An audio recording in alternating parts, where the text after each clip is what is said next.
ನಮಸ್ಕಾರ. ಪ್ರಜಾರಾಜ್ಯ ಕನ್ನಡ ನ್ಯೂಸ್ಗೆ ಸ್ವಾಗತ. ನಾನು ರಾಮಗೌಡ್ ಪಾಟೀಲ್. ಹುಕ್ಕೇರಿಯ ಭಂಡಾರ ಜಾತ್ರೆಯ ವೈಭವ, ಹೂವಿನ ಕೇರಿಯ ಐತಿಹಾಸಿಕ ನಮ್ಮೂರಿನ ಶ್ರೀ ಲಕ್ಷ್ಮೀ ದ್ಯಾಮವ್ವ ದೇವಿ ಜಾತ್ರೆಗೆ ಹಾರ್ದಿಕ ಸ್ವಾಗತ.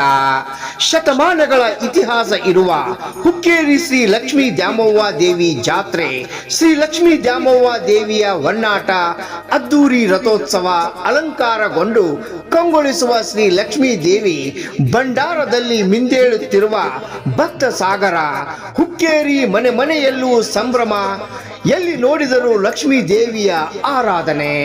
3 ವರ್ಷಕ್ಕೊಮ್ಮೆ ಜರುಗುವ ಈ ಜಾತ್ರೆ ಮಾರ್ಚ್ 10 ಮಂಗಳವಾರದಂದು ಪ್ರಾರಂಭವಾಗಿ ಶನಿವಾರ ಮಾರ್ಚ್ 14ರವರೆಗೆ 5 ದಿನಗಳ ಕಾಲ ಶ್ರೀ ಲಕ್ಷ್ಮೀ ದೇವಿಯ ಜಾತ್ರೆ ಅದ್ದೂರಿ ಸಡಗರದಿಂದ ಆಚರಿಸಲಾಗುತ್ತದೆ. ಸಮಸ್ತ ನಾಡಿನ ಜನತೆಗೆ ಹುಕ್ಕೇರಿ ಶ್ರೀ ಲಕ್ಷ್ಮೀ ದ್ಯಾಮವ್ವ ದೇವಿ ಜಾತ್ರಾ ಮಹೋತ್ಸವಕ್ಕೆ ಹಾರ್ದಿಕ ಸ್ವಾಗತ ಕೋರುವವರು ಶ್ರೀ ಶ್ರೀಶೈಲ್ ಹುಂಡೇಕರ್, ನ್ಯಾಯವಾದಿಗಳು ಹಾಗೂ ತೆರಿಗೆ ಸಲಹೆಗಾರರು, ಹುಕ್ಕೇರಿ.